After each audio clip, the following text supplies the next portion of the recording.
We commend the Attorney General on her work and her agreement to provide relevant materials to this committee.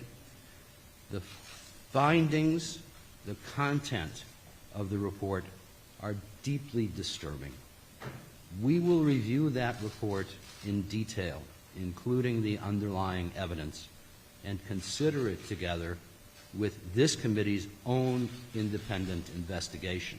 The governor and his lawyers have responded to the Attorney General's report repeatedly, and we will review those statements and submissions and allow the governor to provide further information should he choose to do so. The governor's lawyers have said that he wants to be treated fairly, quote, like anyone else in this country, unquote, and he will be.